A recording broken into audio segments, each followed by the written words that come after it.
Hi friends, welcome back to my YouTube channel Kudla family vlogs. ಇವತ್ತು ನಾನು ಕನ್ನಡದಲ್ಲಿ vlog ಮಾಡ್ತಿದ್ದೇನೆ. ಯಾಕಂದರೆ ತುಳುವಲ್ಲಿ ನಾನು ಈ ಒಂದು ವಿಡಿಯೋ ಮಾಡಿದರೆ ಕನ್ನಡದವರಿಗೆ ಅರ್ಥ ಆಗೋದಿಲ್ಲ ಎಂಬ ಒಂದೇ ಉದ್ದೇಶದಿಂದ ನಾನು ಕನ್ನಡದಲ್ಲಿ ಮಾತನಾಡ್ತಿದ್ದೀನಿ ಇವತ್ತು.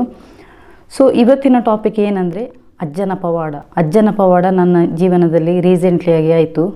ಅದು ಹೇಳುವಾಗಲೇ ಮೈ ಜುಮ್ ಅಂತ ಆಗ್ತದೆ. ನಮ್ಮ ಮಂಗಳೂರಲ್ಲಿ ದಕ್ಷಿಣ ಕನ್ನಡ ಅಂತಲ್ಲ, ಎಲ್ಲ ಸ್ಟೇಟಿನ ಜನರು ನಮ್ಮ ಕೊರಗಜ್ಜನನ್ನು ಬಹಳ ನಂಬ್ತಾರೆ. ಯಾಕಂದರೆ ಅವರನ್ನು ನಂಬಿದವರಿಗೆ ಇಂಬು ಕೊಡುವ ದೇವರವರು. ನಾವು ಸತ್ಯದಲ್ಲಿ ದಾರಿಯಲ್ಲಿ ನಡೆದರೆ ಖಂಡಿತವಾಗಿ ಅವರು ನಮ್ಮ ಕೈ ಹಿಡಿತಾರೆ ಎಂಬುದಕ್ಕೆ ಇದೇ ಒಂದು ನಿದರ್ಶನ ಆಗಿದೆ.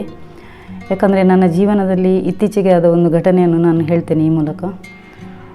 ನಾನು ಅವರನ್ನು ಅಜ್ಜನನ್ನು ಮೊದಲು ನಂಬ್ತಿದ್ದೆ, ಈಗಲೂ ನಂಬ್ತೇನೆ. ಇನ್ನಷ್ಟು ಗಾಢವಾಗಿ ನನಗೆ ಅವರ ಮೇಲೆ ನಂಬುವ ಇದು ಒಂದು ನಿದರ್ಶನ ಅಂತ ಹೇಳ್ಬೋದು. ಯಾಕಂದರೆ ನನಗೆ ನಾನೊಂದು ಮನೆ ತಗೊಂಡ ನಂತರ ನಾನು ಒಂದು ಡಿಪ್ರೆಷನ್ಗೆ ಇಳಿದಿದ್ದೆ. ಅಂದರೆ ನಮಗೆ ತುಂಬ ಆರ್ಥಿಕ ಸಮಸ್ಯೆ ತುಂಬ ಇತ್ತು. ಯಾಕಂದರೆ ನಾವು ಈ ಮನೆ ತಗೊಳ್ಳೋ ಮೊದಲು ನಮಗೆ ಅಂದರೆ ಸ್ವಲ್ಪ ಒಳ್ಳೆ ಫೈನಾನ್ಷಿಯಲಿ ನಾವು ಸ್ಟ್ರಾಂಗ್ ಇದ್ದೆವು. ಆ ಒಂದು ಉದ್ದೇಶದಿಂದ ನಮಗೆ ಒಂದು ಮನೆ ತಗೊಳ್ಳೋ ಒಂದು ಪ್ಲ್ಯಾನ್ ಬಂತು ನಮಗೆ. ಹಾಗಾಗಿ ನಾವು ಇಬ್ಬರು ದುಡಿತೀವಿ, ಇಬ್ಬರು ಮಾಡ್ತೇವೆ. ನಾನು ವರ್ಕ್ ಮಾಡ್ತಾಯಿದ್ದೇನೆ, ನನ್ನ ಹಸ್ಬೆಂಡ್ ಕೂಡ ವರ್ಕ್ ಮಾಡ್ತಾಯಿದ್ದಾರೆ. ಅವರು ಕೂಡ ಒಂದು ಒಳ್ಳೆ ಜಾಬಲ್ಲಿದ್ದಾರೆ. ಸೊ ನಾನು ಕೂಡ ಮೂರಲ್ಲಿ ದುಡಿತಾ ಇದ್ದೇನೆ. ಹಾಗಾಗಿ ನಮಗೆ ಒಂದು ಮನೆ ತಗೊಳ್ಳೋ ಒಂದು ಪ್ಲ್ಯಾನ್ ಆಯಿತು. ಸೊ ನಾವು ಮನೆ ತಗೊಂಡು ಒಂದು 3 ತಿಂಗಳ ತನಕ ಒಳ್ಳೆಯದೇ ಆಗ್ತಿತ್ತು ನಮ್ಮ ಲೈಫಲ್ಲಿ. ಬಟ್ ಅದರ ನಂತರ ನನಗೆ ಇನ್ಕಮ್ ಸೋರ್ಸು ಸ್ಟಾಪ್ ಆಯಿತು. ಕೂಡಲೇ ಆರ್ಥಿಕ ಸಮಸ್ಯೆ ಎದುರಾಯಿತು. ಯಾಕಂದರೆ ನಾನು ಇಂಟೀರಿಯರಲ್ಲಿ ಕೂಡ ವರ್ಕ್ ಮಾಡ್ತಿದ್ದೇನೆ. ಸೊ ನನಗೆ ಇಂಟೀರಿಯರ್ದು ಆದಾಯ ಬರೋದು ಅಲ್ಲಿ ಸ್ಟಾಪ್ ಆಯಿತು. ನನಗೆ ಆರ್ಡರ್ ಬರೋದು ಕೂಡ ಕೂಡಲೇ ಸ್ಟಾಪ್ ಆಯಿತು ನನಗೆ. ಮತ್ತು LICಯಲ್ಲಿ ಕೂಡ ಹಾಗೆಯೇ ನಮಗೆ ಬಿಸ್ನೆಸ್ ಬಂದರೂ ಆಯಿತು, ಬರದಿದ್ದರೆ ಆಯಿತು. ಅದು ಕಮಿಷನ್ ಬೇಸ್ಡ್. ಹೆಚ್ಚಿನವರು ಪಾಲಿಸಿ ಮಾಡಿದವರು ಲ್ಯಾಬ್ಸ್ ಮಾಡಿ ಕೂತ್ಕೊಂಡಿದ್ದಾರೆ. ಅವರು ಲ್ಯಾಬ್ಸ್ ಮಾಡಿದರೆ ನಮಗೆ ಏನು ಕಮಿಷನ್ ಬರಲ್ಲ, ಅದರಲ್ಲಿ ಸ್ವಲ್ಪ ಬರೋದು. ಯಾಕಂದರೆ ನನ್ನದು 13 ವರ್ಷದ್ದು ಸರ್ವಿಸ್. ಹಾಗಾಗಿ ವರ್ಷ ಹೋಗುವಾಗೆ 25% 20%ಗೆ ಬರ್ತದೆ. 20%, 15ರಿಂದ 10%, ಹಾಗೆ ನಮಗೆ ಕಮ್ಮಿ ಆಗ್ತಾ ಹೋಗೋದು ಪರ್ಸೆಂಟೇಜ್. ಆಗ ನಮಗೆ ಏನು ಬರಲ್ಲ ಕಮಿಷನ್. ಸೊ ನಾನು ಎಕ್ಸ್ಟ್ರಾವಾಗಿ ಇದು ಸ್ಟಾರ್ ಹೆಲ್ತಿದ್ದು ಕೂಡ ಏಜೆಂಟಾಗಿ ವರ್ಕ್ ಮಾಡ್ತಿದ್ದೀನಿ. ಹಾಗೆಯೇ ನಾನು ಇಂಟೀರಿಯರಲ್ಲಿ ಕೋಆರ್ಡಿನೇಟರಾಗಿ ವರ್ಕ್ ಮಾಡ್ತೀನಿ. ಅಂದರೆ ನಾನು ಆಫೀಸಿಗೆ ಹೋಗಲ್ಲ, ಆನ್ಲೈನಲ್ಲೇ ಲ್ಯಾಪ್ಟಾಪಲ್ಲಿ ಇದು ಆರ್ಡರ್ ತೆಗೊಂಡು ಅದನ್ನು ನಾನು ಅವರಿಗೆ, ನನ್ನ ಬಾಸಿಗೆ ಆರ್ಡರ್ ತೆಗೆದು ಕೊಡುವಂಥ ಕೆಲಸ ನನ್ನದು ಮನೆಯಲ್ಲಿ, ಹೋಮ್ ಬೇಸ್ಡೇ. ಸೊ ನನಗೆ ಇಲ್ಲಿ ಬಂದ ನಂತರ ಒಂದು 3 ತಿಂಗಳು ಒಳ್ಳೆಯದೇ ಆಗ್ತಿತ್ತು. ಅದರ ನಂತರ ನನಗೆ ಸಡನ್ನಾಗಿ ನನಗೆ ಎಲ್ಲ ಕಡೆಯಿಂದ ಬರುವ ಆದಾಯ ಸ್ಟಾಪ್ ಆಯಿತು. ನನಗೆ ಏನು ಮಾಡ್ಬೇಕಂತ ಗೊತ್ತಿರಲಿಲ್ಲ ನನಗೆ. ಅಂದರೆ ನಾವು ಆ ಧೈರ್ಯದಿಂದ ನಾವು ಮನೆ ತೆಗೆದದ್ದು. ಯಾರನ್ನು ನಂಬಿ ನಾವು ಮನೆ ತಗೊಳ್ಳಿಲ್ಲ. ಯಾಕಂದರೆ ಈ ನಮ್ಮ ಕೈಗೆ ನಮ್ಮದೇ ಇದು ಅಂತ ಹೇಳ್ತಾರಲ್ಲ, ಹಾಗೆ ಯಾರನ್ನು ನಂಬಿ ನಾವು ಬದುಕಿರಬಾರ್ದು. ನಮಗೆ ನಾವೇ ಕಾನ್ಫಿಡೆಂಟಾಗಿ ನಮಗೆ ದುಡಿದು ಅರ್ನಿಂಗ್ಸ್ ಇದೆ, ಹಾಗಾಗಿ ನಾವು ಕಟ್ಟಬಹುದೆಂಬ ಧೈರ್ಯದಿಂದ ನಾವು ಮನೆ ತೆಗೆದದ್ದು. ಹಾಗಾಗಿ ಕೂಡಲೇ ನನಗೆ ಆದಾಯ ಕೂಡ ಕಮ್ಮಿ ಆಯಿತು. ನನಗೆ ಡಿಪ್ರೆಷನ್ಗೆ ಇಳಿದಿದ್ದೆ ನಾನು ಕೂಡಲೇ.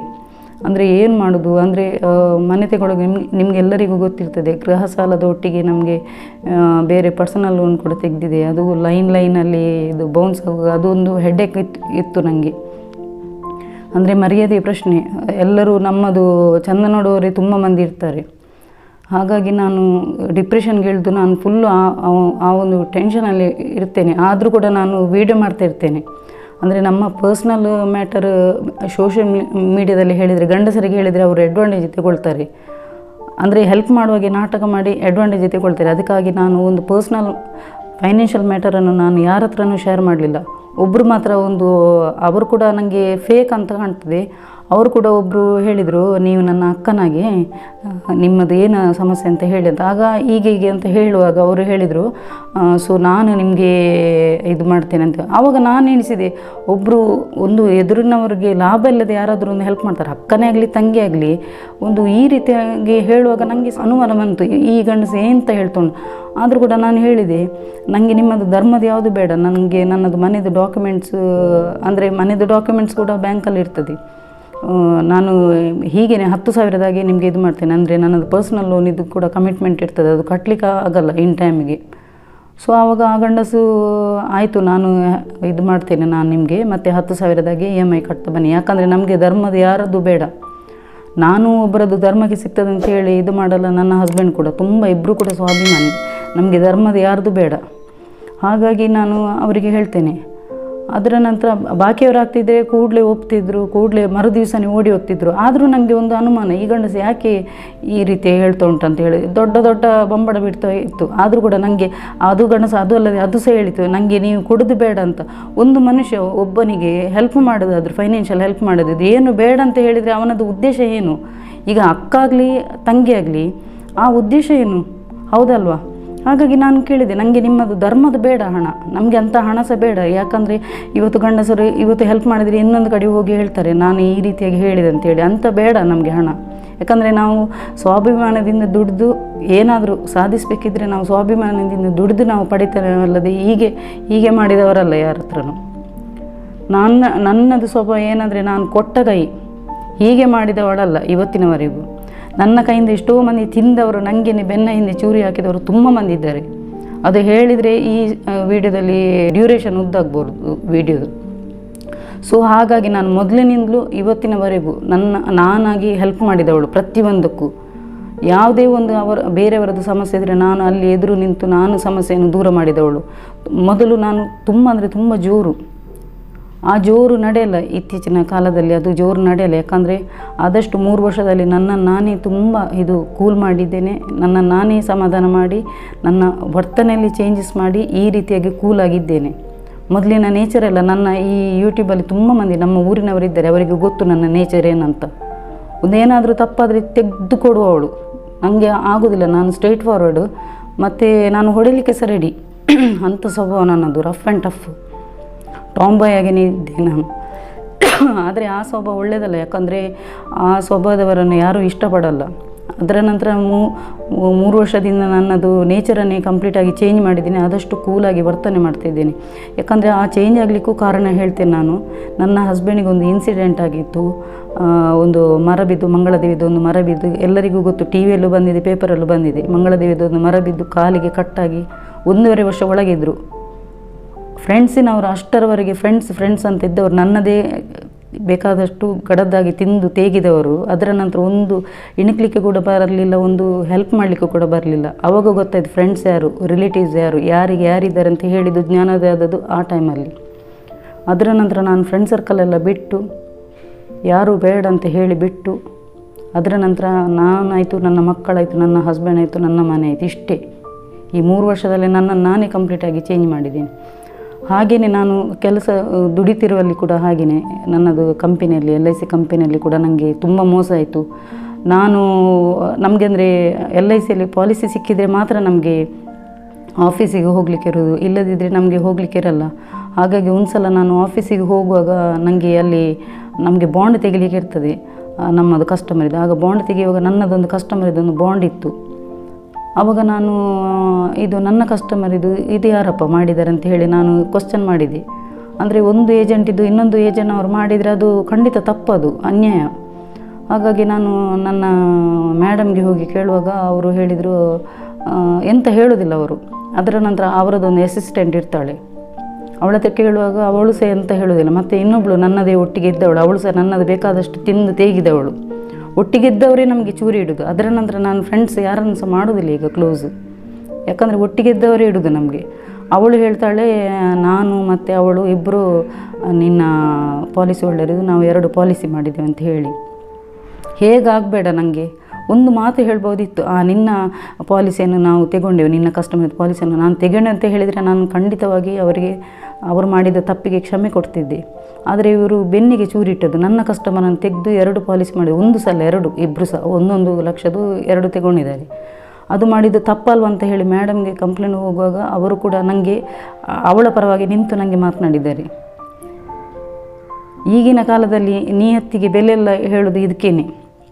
ಅದರ ನಂತರ ನಾನು ಕ್ವಶ್ಚನ್ ಮಾಡಿ, ಅದರ ನಂತರ ನಾನು ಬ್ರಾಂಚ್ ಮ್ಯಾನೇಜರ್ಗೆಲ್ಲ ಹೇಳಿದ ನಂತರ ಈ ಹೆಂಗಸು ಅವಳಿಗೆ ಸಪೋರ್ಟ್ ಮಾಡಿ, ಅದರ ನಂತರ ನನಗೆ ಈ ಜಾಗದಲ್ಲಿ ಯಾವತ್ತೂ ನಿಜಕ್ಕೆ ಸತ್ಯಕ್ಕೆ ದಾರಿ ಇಲ್ಲವ, ನಾನಂಥ ಜಾಗದಲ್ಲಿ ಇರೋದಿಲ್ಲ ಅಂತ ಹೇಳಿದೆ. ನಾನು ಅವರ ಅಂಡರಲ್ಲಿ ಕೆಲಸ ಮಾಡೋದಿಲ್ಲ ಅಂತ ಹೇಳಿ ನಾನೊಂದು ಬೇರೆ ಒಂದು ಕಡೆಯಲ್ಲಿ ವಿಸಿಟಿಂಗ್ ಏಜೆಂಟಾಗಿ ವರ್ಕ್ ಮಾಡ್ತಾಯಿದ್ದೀನಿ. ನನಗೆ ಅಂಥವರ ಬೇಡ. ಮೋಸದಲ್ಲಿ ಇವರು ಸಿಹಿದದಲ್ಲಿ ನನಗೆ ಹೇಳ್ತಿದ್ರೆ, ನೋಡು ಹೀಗೆ ನಿನ್ನದು ಪಾಲಿಸಿ ಹೋಲ್ಡರ್ ಇದು ಪಾಲಿಸಿಯನ್ನು ನಾನು ತೊಗೊಂಡೆ ಅಂತ ಹೇಳ್ತಿದ್ರೆ ಇದು ಆಗ್ತಿತ್ತು. ಆದರೆ ಅವರು ತಪ್ಪು ಮಾಡಿದ್ದು, ನನ್ನನ್ನೇ ಗೆಟ್ ಔಟ್ ಅಂತ ಹೇಳಿ ಆಗ ಆ ಜಾಗದಲ್ಲಿ ನಾವು ದುಡಿಬೋದಾ? 13 ವರ್ಷದಲ್ಲಿ ನಾನು ಅವರ ಅಂಡರಲ್ಲಿ ಕೆಲಸ ಮಾಡ್ತಿದ್ದವಳನ್ನು, ಅವಳು ಬಂದು ಅದದ್ದು 3 ವರ್ಷ ಅವರ ಅಸಿಸ್ಟೆಂಟಾಗಿ. ಅದರ ನಂತರ ನಾನೊಂದು ಕೂಗಿ ನಾನು ಅಲ್ಲಿ ಒಂದು ಕೊರಗಜ್ಜನಲ್ಲಿಗೆ ಹೋಗಿ ಒಂದು ಹರಕೆ ಹಾಕಿ ಬರ್ತೇನೆ. ನಾನು ಇದರಲ್ಲಿ ಯಾರೆಲ್ಲ ಶಾಮೀಲಾಗಿದ್ದಾರೆ ತೋರಿಸಿಕೊಡಿ ಅಜ್ಜ ಅಂತ ಹೇಳಿ ಅವತ್ತು ಕೂಡ ನಾನು ಕೂಗಿ ಬರ್ತೇನೆ. ಬಂದು 1 ವರ್ಷದ ನಂತರ ನನಗೆ ಯಾರು ಸಪೋರ್ಟ್ ಇರಲಿಲ್ಲ. ಆ ಟೈಮಲ್ಲಿ 2-3 ಮಂದಿ ಹತ್ರ ನನ್ನ ಒಟ್ಟಿಗೆ ದುಡಿತಿದ್ದವರ ಹತ್ರ ಹೇಳ್ತೇನೆ, ಯಾರು ಕೇಳಿದ್ರಲ್ಲದೆ ಸಪೋರ್ಟ್ಗೆ ಬರೋಲ್ಲ ಯಾರು. ಅದರ ನಂತರ ನಾನು ಆ ಇನ್ಸಿಡೆಂಟ್ ಆದ 1-2 ದಿವಸದ ನಂತರ ಹೋಗಿ ಕೊರಗಜ್ಜನಲ್ಲಿಗೆ ಹೋಗಿ ಹರಕೆ ಹಾಕಿ ಬಂದಿರ್ತೇನೆ. ಅದರ ನಂತರ ಅದರ ರಿಸಲ್ಟ್ ಕೂಡ ನನಗೆ ಕಾಣಿಸಿ ಬರ್ತದೆ, ಅವರದೇ ಬಾಯಲ್ಲಿ ಬರ್ತದೆ ಹೀಗೆ ಆಯ್ತಂತ ಹೇಳಿ.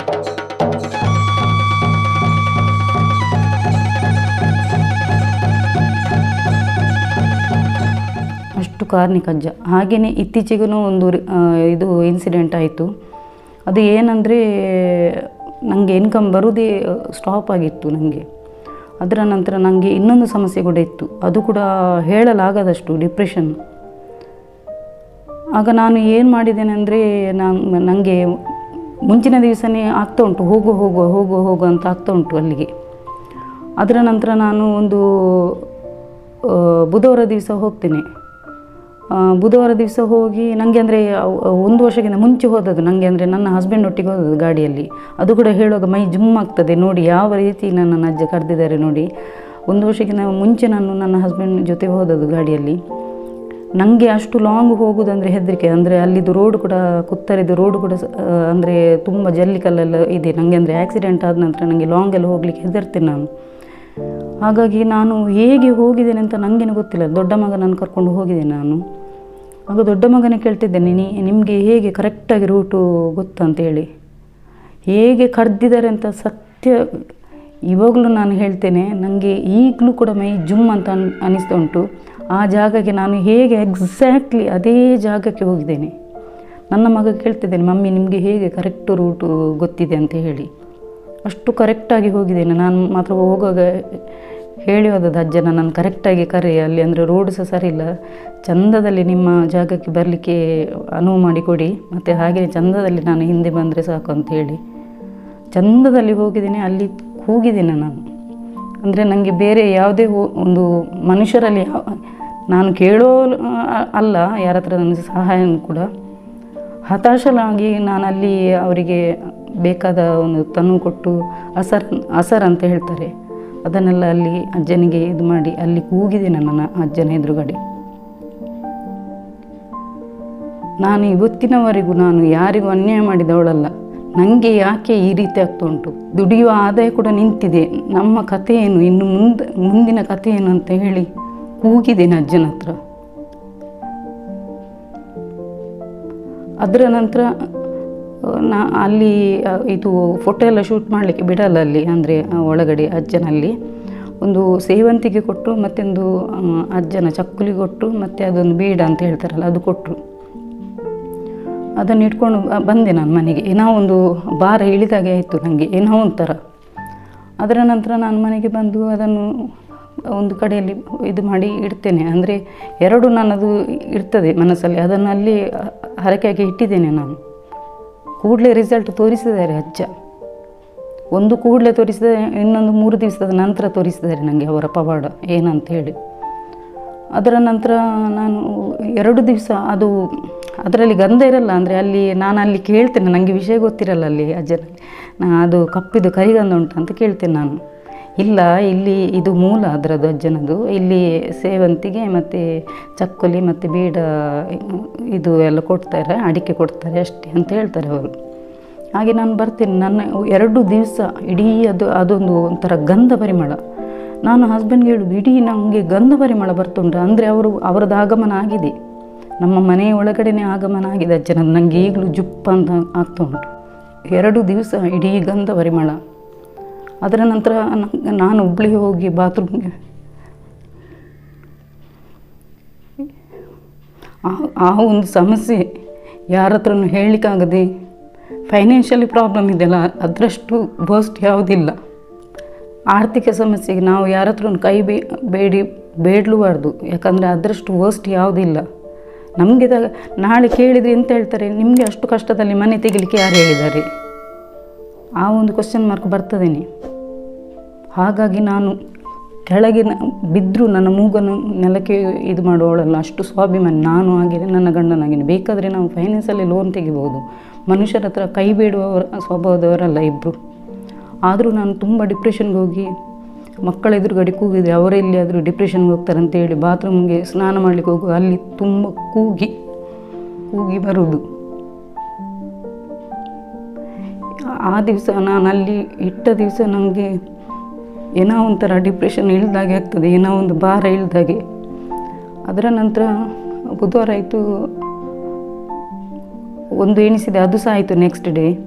ಅದರ ನಂತರ ಬುಧವಾರ ಆಯಿತು, ಗುರುವಾರ ಆಯಿತು, ಶುಕ್ರವಾರ ದಿವಸ ನಾನು ಅದರೊಟ್ಟಿಗೆ ನಾನು ಬಾಬನನ್ನು ನಂಬ್ತೇನೆ. ನಾನು ಬಾಬನಿಗೆ ಸಹ ಒಂದು ತೆಂಗಿನಕಾಯಿ ಇಡ್ತೇನೆ ನಾನು ಪ್ರತಿ ಗುರುವಾರ. ಆ ದಿವಸ ಗುರುವಾರ ದಿವಸ ನಾನು ಒಂದು ಗುರುವಾರ ಇಟ್ಟರೆ ಇನ್ನೊಂದು ಗುರುವಾರ ತೆಗೆಯೋದು ನಾನು ಪದಾರ್ಥಕ್ಕೆ ಅಂತೇಳಿ, ವೆಜ್ ತರಕಾರಿಗೆ ಅಂತೇಳಿ. ಸೊ ನಾನು ಶುಕ್ರವಾರ ದಿವಸ ನಾನು ತೆಗೆಯುವಾಗ ಅದರ ಒಳಗಡೆ ನಮಗೆ ನಾವು ಏನಾದರೂ ಎಣಿಸಿದರೆ ತೆಂಗಿನಕಾಯಿ ಇಟ್ಟರೆ ನಾವು ಎಣಿಸೋದಾದರೆ ಅದರಲ್ಲಿ ರಿಸಲ್ಟ್ ಗೊತ್ತಾಗ್ತದೆ. ಹೂ ಬಿಟ್ಟಿರ್ತದೆ ಒಳಗಡೆ, ಒಂಥರ ಮೂಂಗೆ ಅಂತ ಹೇಳ್ತಾರೆ ತುಳುವಲ್ಲಿ, ಅದು ಬಿಟ್ಟಿರ್ತದೆ. ನಾನು ಕೂಡಲೇ ಹಸ್ಬೆಂಡ್ಗೆ ಹೇಳ್ತೇನೆ, ಏನೋ ಒಂದು ಶುಭ ಲಕ್ಷಣ ಉಂಟು, ನಮಗೆ ಏನೋ ಒಂದು ಎಣಿಸಿದಾಗ್ತದೆ ಅಂತೇಳಿ. ಶುಕ್ರವಾರ ದಿವಸ ನನಗೆ ರಿಸಲ್ಟ್ ಬಂದಿದೆ. ಆವಾಗ ಅದರ ನಂತರ ನಾನು ಶುಕ್ರವಾರ ಆಯಿತು, ಪದಾರ್ಥ ಎಲ್ಲ ಆಯಿತು, ಮಾಡಿದೆ. ಅದು ತೆಂಗಿನಕಾಯಿ ಕಟ್ ಮಾಡಿದೆ. ನನಗೆ ಭಾರಿ ಖುಷಿ ಆಯಿತು, ನಾವೊಂದು ಆಗ್ತಾ ಉಂಟು, ನಾನು ಎಣಿಸಿದ ಆಗ್ತಾ ಉಂಟು ಅಂತೇಳಿ. ಅದೇ ದಿವಸ ಶುಕ್ರವಾರದ ದಿವಸನೇ ಒಂದು 10 ಕಾಲಕ್ಕೆ ನನಗೆ ಅದೊಂದು ನಾನು ಎಣಿಸಿದೊಂದು ನಾನು ಎಣಿಸಿದ್ದೆ ಆರ್ಡರ್, ಇದೊಂದು ನನಗೆ ಇನ್ಕಮ್ ಇದೊಂದು ಸೋರ್ಸ್ ಇದೊಂದು ಎಣಿಸಿದ್ದೆ ನಾನು. ಅಂದರೆ ನನಗೆ ಸ್ಟಾಪ್ ಆಗಿದೆ, ಅದು ಬರುವುದೇ ಸ್ಟಾಪ್ ಆಗಿತ್ತು ಹಣದ ಆದಾಯ. 10 ಕಾಲಕ್ಕೆ ಬಂದಿದೆ ನನಗೆ, ನನ್ನದು ಕೆಲಸದು ನಾನು ನೋಡಿ ಇರಲಿಲ್ಲ, ಅದನ್ನು ಮೆಸೇಜನ್ನು ನೋಡಿ ಇರಲಿಲ್ಲ. 12ವರೆಗೆ ನೋಡುವಾಗ ನನಗೆ ಬಂದಿದೆ, ಇನ್ಕಮ್ ಸೋರ್ಸು ಓಪನ್ ಆಯಿತು. ನನಗೆ ಎಷ್ಟು ಇದು ಅಂದರೆ ನಾನು ಎಷ್ಟು ಕೂಗಿದ್ದೇನೆ ಅಂತ ಹೇಳಿದರೆ ದೇವರೇ, ಅಂದರೆ ನನಗೆ ಇನ್ಕಮ್ ಇದೊಂದು ಆದಾಯ ಬಂತಲ್ಲ ಅಂತ ಹೇಳಿ. ಅಂದರೆ ಅಜ್ಜ ಖಂಡಿತವಾಗಲೂ 100ಕ್ಕೆ 100ರಷ್ಟಿದ್ದಾರೆ. ಯಾರಿಗೂ ಅನ್ಯಾಯ, ನಾನು ನಿಮಗೂ ಹೇಳ್ತೇನೆ ಫ್ರೆಂಡ್ಸ್, ಯಾರಿಗೆ ಸಹ ಒಂದು ಅನ್ಯಾಯ ಮಾಡಬೇಡಿ, ಸೀದಾದಲ್ಲಿ ಹೋಗಿ, ಎಷ್ಟೇ ಕಷ್ಟ ಆಗಲಿ ಅಡ್ಡದಾರಿ ಹಿಡಬೇಡಿ, ಸೀದಾದಲ್ಲಿ ಹೋಗಿ, ಖಂಡಿತ 100ಕ್ಕೆ 100ರಷ್ಟು ಫಲಿತಾಂಶ ಕೊಡ್ತದೆ. ಅಷ್ಟು ಅಜ್ಜನ ನಾನು ಅಲ್ಲಿ ಕೂಗಿದ್ದೇನೆ, ಅಜ್ಜ ನನಗೆ ನೀವಲ್ಲದೆ ಬೇರೆ ಯಾರು ಗತಿ ಇಲ್ಲ ನನಗೆ.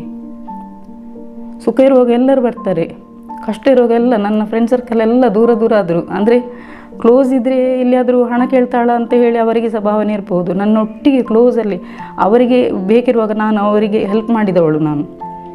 ನನ್ನ ಕೈಯಿಂದ ಎಷ್ಟೋ ಮಂದಿ ಹೆಲ್ಪ್ ತೆಗೊಂಡವರು.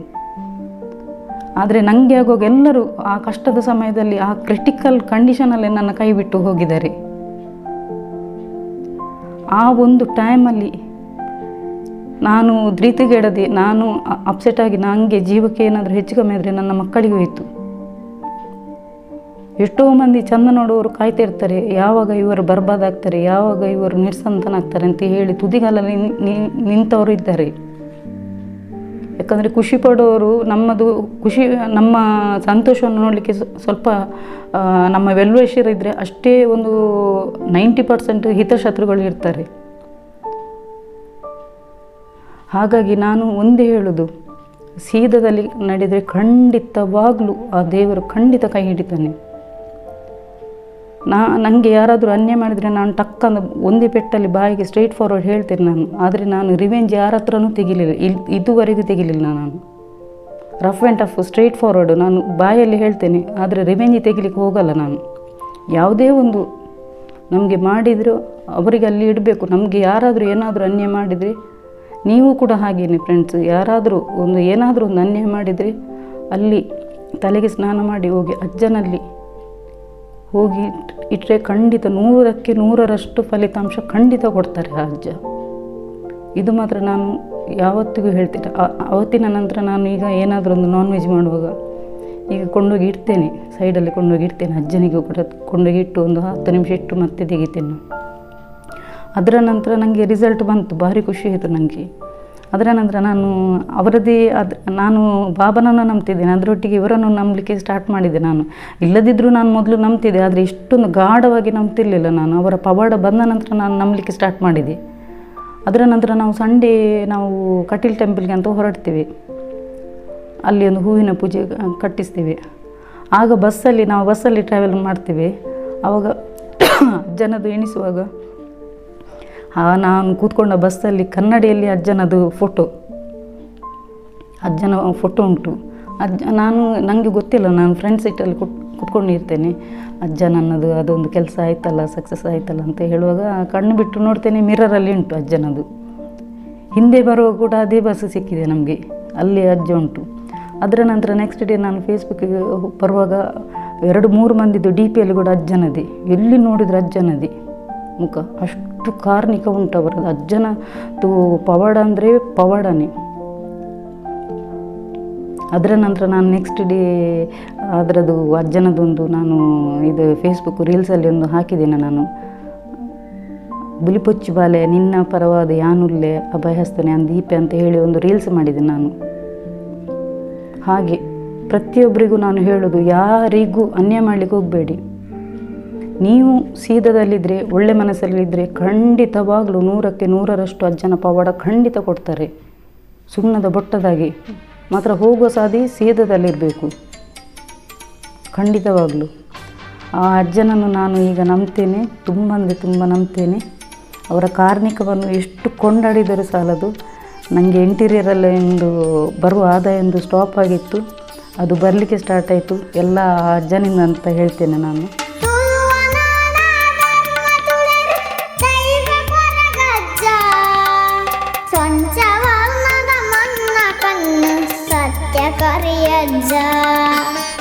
ಫ್ರೆಂಡ್ಸ್, ನಿಮಗೆ ನನ್ನ ವಿಡಿಯೋ ಇಷ್ಟ ಆದರೆ ದಯವಿಟ್ಟು ಲೈಕ್ ಮಾಡಿ, ಶೇರ್ ಮಾಡಿ, ಕಮೆಂಟ್ ಮಾಡಿ, ಹಾಗೆಯೇ ಸಬ್ಸ್ಕ್ರೈಬ್ ಮಾಡಲಿಕ್ಕೆ ಮರಿಬೇಡಿ. Okay, keep supporting and bye.